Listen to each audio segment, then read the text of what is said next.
Okay, so hi guys, what's up everyone? आज हम कोई आज के समय में मेरा ये पहला वीडियो है और मैं ये दरख्वास्त करूँगा आप लोग से कि आप लोग सब्सक्राइब करो, आप लोग ज़्यादा से ज़्यादा इस वीडियो को शेयर करो, क्योंकि मैं क्या चाहता हूँ कि मैं आप लोग की एक हेल्प करना चाहता हूँ। ठीक है, basically I am also student, I am studying in class 11। एक मेरी तरफ से बहुत छोटा सा इनिशिएटिव, यानी कि 0.000001, आप जितने ज़ीरो लगाने आप लगा लो, बहुत छोटा सा इनिशिएटिव है। आपको कोई भी डाउट्स हो, आपको कोई भी टॉपिक नहीं समझ में आया, मैं मेरी तरफ से बेस्ट दूंगा आपको एक्सप्लेन करने के लिए। लेकिन आज जैसे कि मेरा पहला वीडियो है, तो आज हम कुछ अलग चीज़ के बारे में बात करेंगे, समथिंग रियली वेरी डिफरेंट। ठीक है, तो बेसिकली आज हम एक बहुत ही वास्ट, बहुत ही ज़्यादा सोचने वाले टॉपिक पे आज हम बात करेंगे, and that is quantum mechanics.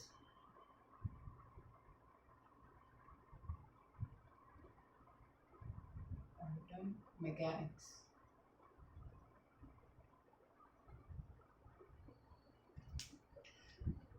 आज के ज़माने में, चाहे आप जेई की तैयारी कर रहे हैं, चाहे आप नीट की तैयारी कर रहे हैं, चाहे आप किसी भी चीज़ की तैयारी कर रहे हैं, आज के ज़माने में जब भी कोई बच्चा 11th और 12th में आ जाता है तो उसे एक सब्जेक्ट पढ़ना पड़ता है जिसका नाम होता है मॉडर्न फिजिक्स।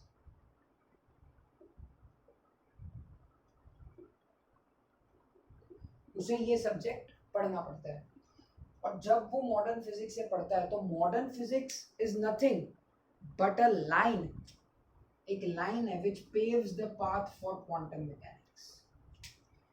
मॉडर्न फिजिक्स एक लाइन है जो क्वांटम मैकेनिक्स के लिए एक पाथ बनाती है कि हाँ, अगर तुम मॉडर्न फिजिक्स में कुछ पढ़ोगे, कुछ सीखोगे, तो तुम वो सीखते सीखते सीखते सीखते सीखते सीखते चले जाओगे तुम क्वांटम मैकेनिक्स के पास। और मैं एक चीज़ ये बता देता हूँ कि जो भी टॉपिक्स इसके अंदर आते हैं, जो भी टॉपिक्स इसके अंदर आते हैं, वो सारे हाइपोथेटिकल होते हैं।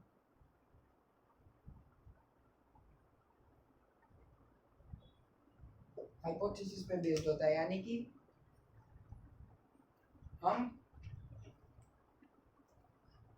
हम बस इसके बारे में सोच सकते हैं कि हाँ, ऐसा कुछ होता है। ठीक है, हम बस सोच सकते हैं। ये सब कुछ हमारे जो ब्रेन पावर होती है, ब्रेन पावर जिसे हम लोग बोलते हैं, कि हम लोग वर्चुअल वर्ल्ड में झांक सकते हैं कि वर्चुअल वर्ल्ड क्या होता है। ठीक है, तो हम लोग उसके बारे में जान सकते हैं। तो ये हाइपोथेटिकल मतलब ये होता है। ठीक है, कि हाइपोथेसिस यानी कि एक स्टेटमेंट आ जाता है कि वो स्टेटमेंट हमें ट्रू समझना पड़ता है, और वो समझने के लिए हमारे पास कोई एक्सपेरिमेंट्स नहीं होते, कोई भी एक्सपेरिमेंट्स कभी नहीं होते। तो उस चीज़ को हम लोग बोलते हैं हाइपोथेटिकल या हाइपोथेसिस, जिसे हम लोग बोलते हैं। तो जितनी भी चीज़ें मॉडर्न फिजिक्स में या क्वांटम मैकेनिक्स में, सारी की सारी चीज़ें हाइपोथेटिकल है। आप कुछ भी प्रूफ नहीं कर सकते, आप कुछ भी प्रूफ नहीं कर सकते। आपकी थिंकिंग एबिलिटी, आपकी इमेजिनेशन पावर, ये सब इतनी स्ट्रांग होनी चाहिए ना, तभी आप क्वांटम मैकेनिक्स या तो फिर मॉडर्न फिजिक्स पे ध्यान दे पाएंगे, या तो तभी आपको मॉडर्न फिजिक्स और क्वांटम मैकेनिक्स के कंसेप्ट समझ में आएंगे। आपको एक चीज़ आप सोच रहे होगे कि मैं मॉडर्न फिजिक्स और क्वांटम मैकेनिक्स क्यों अलग अलग बोल रहा हूँ। एक रीज़न तो है कि हाँ, modern physics paves a line और a path for quantum mechanics, ये तो एक चीज़ क्लियर है। ठीक है, दूसरी चीज़ जो ये मैं बताऊंगा आपको कि होता है कि मॉडर्न फिजिक्स, ठीक है, there is a difference between two important terms, वो लिख लेते हैं हम लोग और डिफरेंस समझ लेते हैं।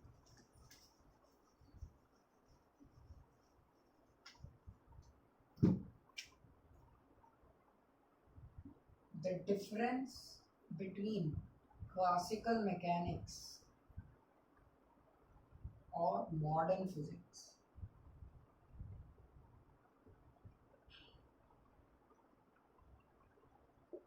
आप लोग को बहुत जगह, अगर आपने क्लासिकल फिजिक्स पढ़ा होगा, तो यहाँ पे डिफरेंस बताते होंगे, difference between classical mechanics and quantum mechanics.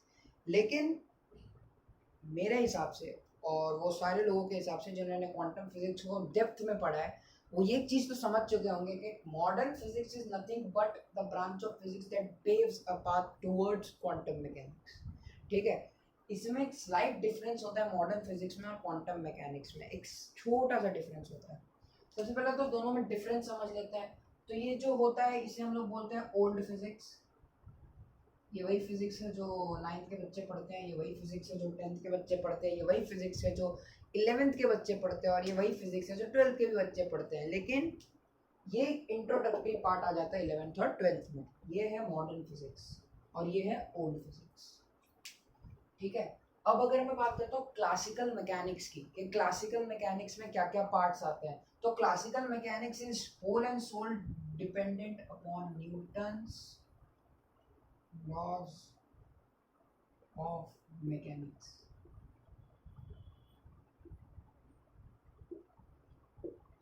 Classical mechanics में जितने भी न्यूटन के लॉज हैं, जो उसने रिडक्शनिज्म किया है या जो उसने यूनिफिकेशन किया है, सब कुछ मिला जुला के जो भी न्यूटन के लॉ बनते हैं मैकेनिक्स के, वो सारे आ जाते हैं क्लासिकल मैकेनिक्स में। जितने भी न्यूटन के लॉज होते हैं, भले वो न्यूटन्स लॉज ऑफ ग्रेविटेशन हो, या आपको ग्रेविटेशन में फ्रीली फॉलिंग बॉडीज आ गई, या ग्रेविटेशन में जो आपके 3 इंपॉर्टेंट इक्वेशंस ऑफ मोशन है, integral important equations of motion. आप लोग को एक बचपन से बहुत बड़ा भ्रम होगा कि 3 इक्वेशन ऑफ मोशन जो होते हैं वो होते हैं v equals u plus A T, s is equals U T plus half A T square, और v square minus you square equals 2as। लेकिन ये सारे तभी काम आते हैं जब बॉडी के पास यूनिफॉर्म एक्सेलरेशन होता है। जब बॉडी यूनिफॉर्मली एक्सेलरेट होती है तब ये चीज़ होती है।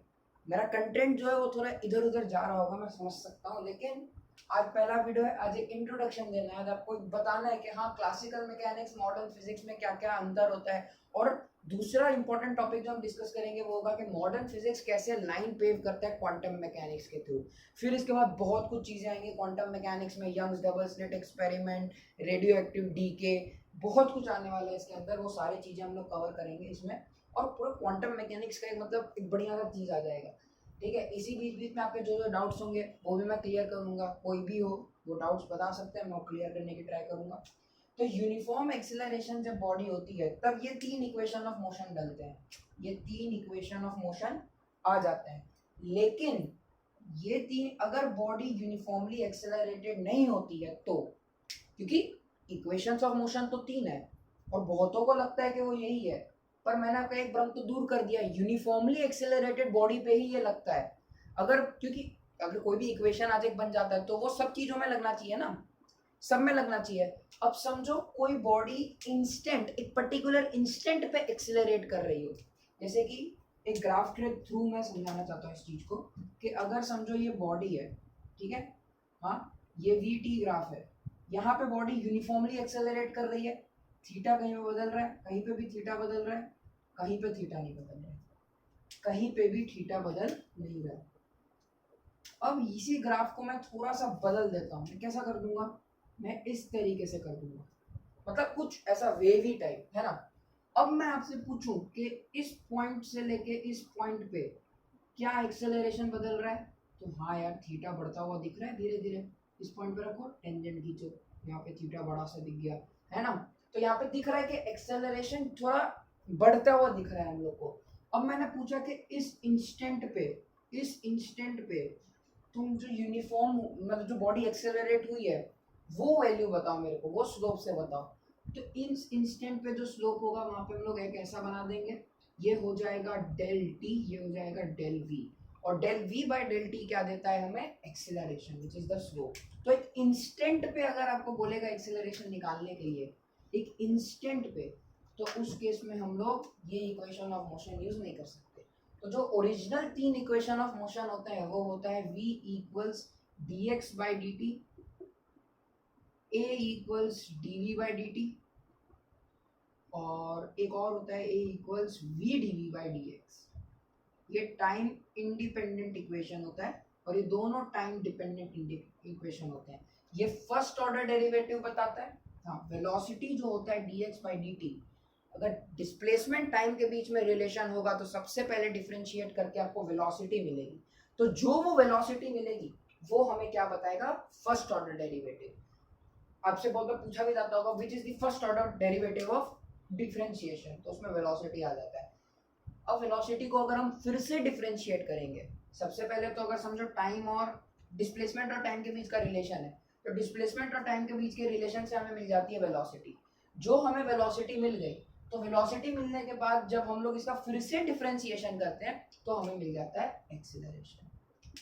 और ये क्या हो जाएगा, सेकंड ऑर्डर डेरिवेटिव, क्योंकि फर्स्ट ऑर्डर से वेलोसिटी मिला, वेलोसिटी को दोबारा डिफरेंशिएट करने के बाद जो हमें चीज मिलती है वो होता है एक्सीलरेशन। और ये जो तीसरा इक्वेशन ऑफ मोशन होता है ये एक छोटे से एडजस्टमेंट से आता है। वो छोटा एडजस्टमेंट क्या होता है मैं बताता हूँ। समझो एक्सीलरेशन है यहाँ पे dv/dt है ना, dv/dt। अब इसको मैं किससे मल्टीप्लाई कर दूंगा, इसको मैं एडजस्टमेंट करके मैं मल्टीप्लाई कर दूंगा आपको dx/dt से, ठीक है। हाँ, तो फिर जब हम इसको सॉल्व करेंगे तो तब हमें आंसर आएगा v dv/dx। तो ये एक एडजस्टेड इक्वेशन है जहाँ पे हमें टाइम को एलिमिनेट करना होता है। हम जैसे ही टाइम को एलिमिनेट करेंगे तो जो हमें वैल्यू आएगी वो आएगी वेलोसिटी वर्सेस डिस्प्लेसमेंट, ठीक है। वेलोसिटी वर्सेस डिस्प्लेसमेंट है, वेलोसिटी और डिस्प्लेसमेंट के बीच के रिलेशन में अगर आपको पूछेगा एक्सीलरेशन निकालने को तो आप उसका डिफरेंशिएशन कर सकते हो। कैसे करोगे, v dv/dx लगा के। तो ये तो चीजें होगी काइनेमेटिक्स की बातें, मतलब थोड़ा डीप चले गए मानता हूँ, तो ठीक है, ज़्यादा डीप नहीं गए। तो फिर ये तो हो गए हमारे पास इक्वेशंस ऑफ मोशन के, जो तीन इक्वेशन ऑफ मोशन है, जो असली तीन इक्वेशन ऑफ मोशन है उनके बारे में।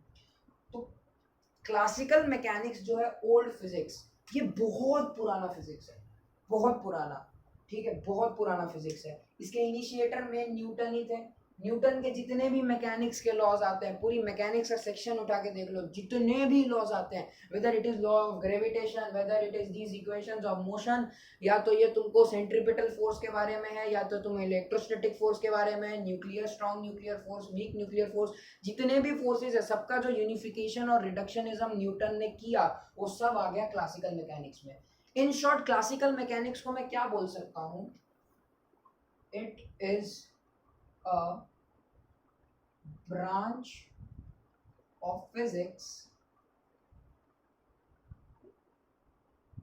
that deals with the movement of objects which we can see। जो ऑब्जेक्ट्स हम अपनी आंखों से देख सकते हैं उनका बिहेवियर, उन पे जब फोर्स लगता है, समझो ये मार्कर है, ये मार्कर है, ये मार्कर को मैं देख सकता हूँ, ये मार्कर को आप भी वीडियो के थ्रू देख सकते हो। मैंने यहाँ पे समझो 2 न्यूटन का एक फोर्स लगाया, 2 न्यूटन का फोर्स लगाया, तो ये यहाँ से यहाँ शिफ्ट हुआ, तो यहाँ से यहाँ जो शिफ्ट हुआ ये हमने ऑब्जर्व किया इस बॉडी पे कि ये बॉडी थोड़ी सी मोशन में आई, जब मैंने फोर्स लगाया ये बॉडी एक्सेलरेट हुई, बॉडी का कोई मास होगा, ठीक है। तो ऐसे सारी चीजें या ऐसे सारे एक्सपेरिमेंटल काम जो हम ऐसी बॉडीज पे लगाते हैं जिसे हम लोग देख सकते हैं, उस चीज को या उसकी स्टडी को हम बोलते हैं classical mechanics. Classical mechanics whole and sole experimental based होता है। इसमें आपके पास एक्सपेरिमेंटल प्रूफ्स होते हैं, ठीक है, एक्सपेरिमेंटल प्रूफ्स होते हैं इसमें। अब बात करते हैं मॉडर्न फिजिक्स की। कहानी कुछ ऐसी चल रही थी कि क्लासिकल फिजिक्स अपने मजे में था, क्लासिकल फिजिक्स अलग एंजॉय कर रहा था, क्लासिकल फिजिक्स के लॉज भी बहुत लोग मानने लगे थे। लेकिन क्लासिकल फिजिक्स में किस में बात कर रहा था, मैं बात कर रहा था कि वो ऑब्जेक्ट में जिसे हम लोग देख सकते हैं। हमारे पास 2 तरीके के यूनिवर्स होते हैं, there are 2 types of universe. यहाँ पे मैं लिख देता हूँ, यूनिवर्स के 2 प्रकार होते हैं, एक होता है माइक्रोस्कोपिक और एक होता है macroscopic.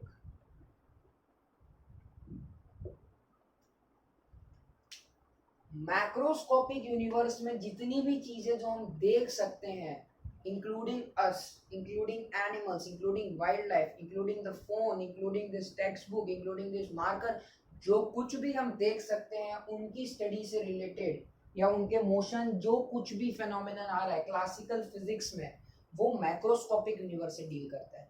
All the laws of classical physics, मैं एक बार फिर बोल देता हूँ, all the laws of classical physics are dependent on macroscopic world. Macroscopic world, scientist मजे मार रहे थे यार कि हाँ चलो क्लासिकल मैकेनिक्स के लॉस तो बन गए यार, न्यूटन भगवान बन गया था, न्यूटन ने बहुत कुछ बनाया था, Newton was a true scientist, true physicist. पर यार न्यूटन को एक आदमी ने फिर चैलेंज कर दिया, बोला भैया तुम्हारा जो ग्रेविटेशनल लॉ है, तुम्हारा जो ग्रेविटेशनल लॉ है वो तो मैक्रोस्कोपिक यूनिवर्स में वैलिड है, तुम्हारा ग्रेविटेशनल लॉ मैक्रोस्कोपिक यूनिवर्स में वैलिड है। एक क्वेश्चन भी बन जाएगा कि न्यूटन के लॉ यहीं पे क्यों आते हैं, यहाँ क्यों नहीं आते। कभी सोचा है न्यूटन के जितने भी लॉ हैं सारे यहाँ आ रहे हैं क्लासिकल मैकेनिक्स में और मैक्रोस्कोपिक यूनिवर्स में, लेकिन क्या न्यूटन के लॉज माइक्रोस्कोपिक में आ रहे हैं? नहीं आ रहे। ठीक है, तो जिस बंदे ने न्यूटन को चैलेंज किया था और बोला था your physics is shit, you don't know anything, और उसने एक कुछ इस तरीके का एक प्लेनर डायग्राम बना के यहाँ पे जो भी डायमेंशनल वेव्स होते हैं उन डायमेंशनल वेव से एक डेप्थ क्रिएट करके इस तरीके का ग्रेविटेशनल बॉडी का डायग्राम बनाया था, वो बंदा था एल्बर्ट आइंस्टाइन।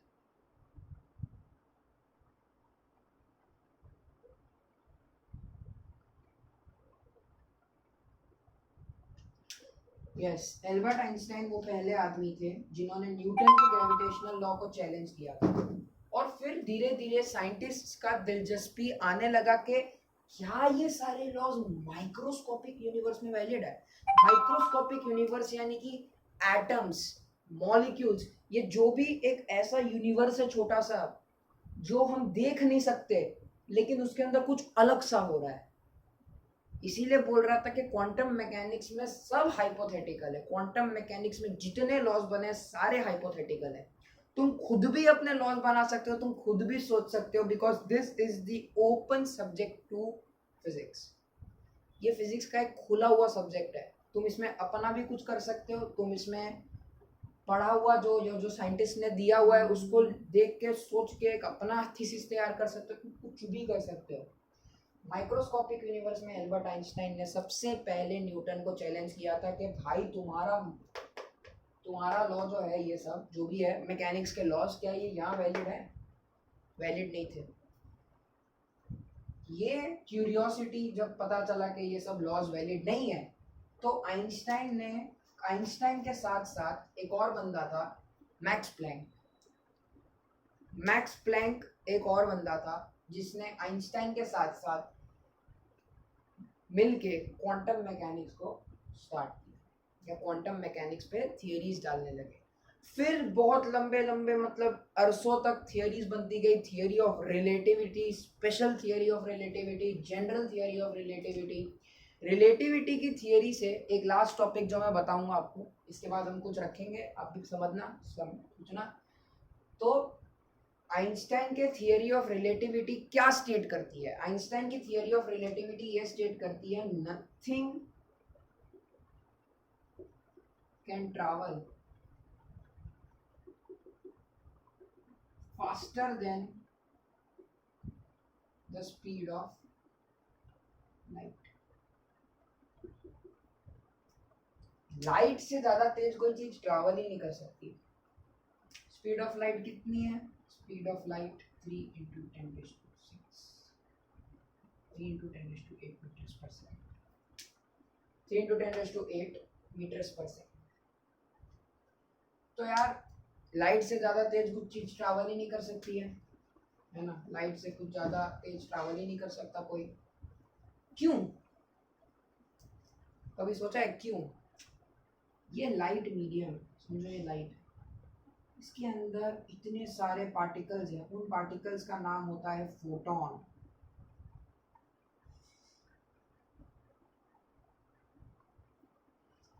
लाइट के अंदर जो पार्टिकल प्रेजेंट होता है उनका नाम है फोटॉन्स, और ये फोटॉन्स क्या होते हैं? They are the massless particle.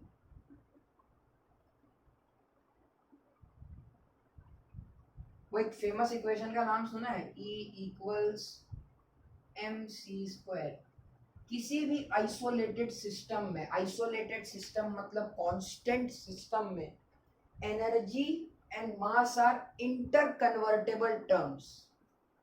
ये law of conservation of mass energy है, जो एक नया लॉ आया, बाद में आया, बहुत बाद में आया। उसके पहले law of conservation of mass था, law of conservation of energy था, जो बोलता था energy can neither be created not be destroyed. Law of conservation of mass तो पता ही था, mass is constant in an isolated system या इंटरनल सिस्टम। देखो आइसोलेटेड सिस्टम मतलब कांस्टेंट सिस्टम, और इंटरनल सिस्टम मतलब all system of universe. Universe में आप अपनी बॉडी को कहीं पे भी लेके चले जाओ, ये पेन को मैं कहीं पे भी लेके चला जाऊं, ये फोन को मैं कहीं पे भी लेके चला जाऊं, मास नहीं बदलेगा, वेट बदलेगा, because weight is nothing but mass into gravity of the gravity upon the body, gravity जिस पे बॉडी एग्जिस्ट कर रहा है, ठीक है। तो फोटॉन्स एक मासलेस पार्टिकल थे, फोटोन के अंदर मास नहीं था, इसीलिए वो इतना तेज ट्रैवल करते थे। लेकिन इस थियरी को गलत प्रूफ करने के लिए एक फिनोमेनन आया जिसका दूसरा नाम है स्पूकी एक्शन। स्पूकी एक्शन मतलब एक अननोन सा एक्शन, हमें नहीं पता कि वो होता क्या है, एक अननोन एक्शन। तो स्पूकी एक्शन आया। स्पूकी एक्शन क्या था? स्पूकी एक्शन एक अपने आप में एक नया फिनोमेनन था जिसका नाम था क्वांटम एंटेंगलमेंट। ये एक ओपन थियरी है, कोई प्रूफ कलेक्टेड नहीं है, एक हाइपोथेटिकल थियरी है, कोई प्रूफ्स कलेक्टेड नहीं है। एक माइथोलॉजिकल प्रूफ आया था, माइथोलॉजिकल प्रूफ कि समझो ये साउथ है, ये नॉर्थ है, यानी कि एक लोका से दूसरा लोका जाना, एक लोक से दूसरे लोक को जाना। तो ये काम पता है कौन करते थे? ये काम करते थे नारद मुनि।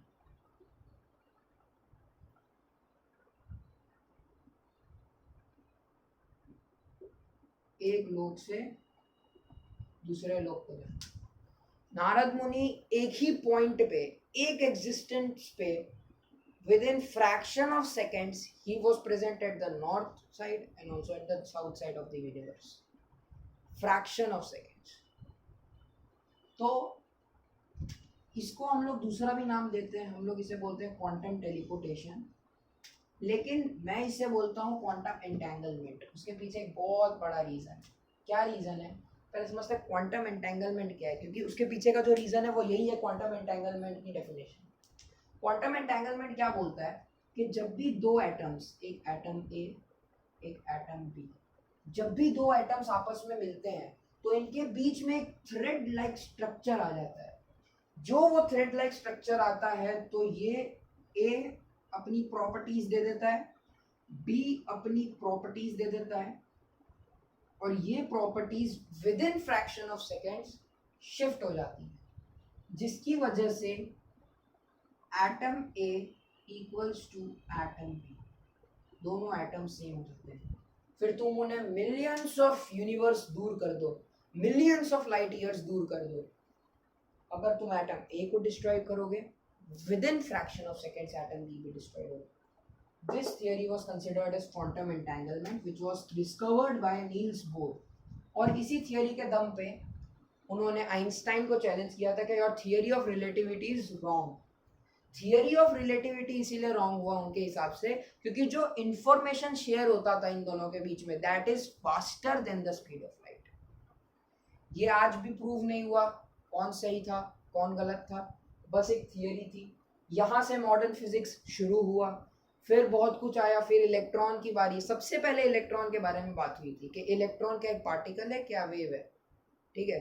इलेक्ट्रॉन या पार्टिकल है या एक ईएम वेव है, ईएमएफ जो हम लोग बोलते हैं इलेक्ट्रोमैग्नेटिक वेव, ईएमडब्ल्यू। तो क्या ये है या वो है?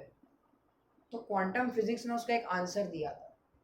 वो आंसर हम अगले वीडियो में डिस्कस करेंगे उसके बारे में। अगले वीडियो में हम लोग बात करेंगे स्क्रोडिंजर्स वेव इक्वेशन के बारे में, और हम लोग बात करेंगे एस्पेक्ट्स ऑफ क्वांटम मैकेनिक्स के, आप लोग क्या क्वांटम मैकेनिक्स में काम कर सकते हो।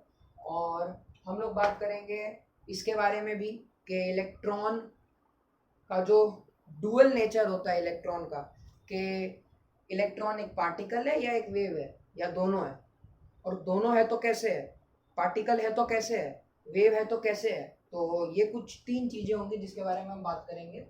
और इसी बीच में अगर आप लोग को कोई डाउट्स होगा किसी भी मतलब किसी भी क्लास के रिलेटेड, क्लास 9, क्लास 10 और क्लास 11, इन तीनों क्लास के रिलेटेड आपको अगर कोई भी डाउट्स होंगे तो आप पूछ सकते हैं। तब तक के लिए थैंक यू, बाय बाय।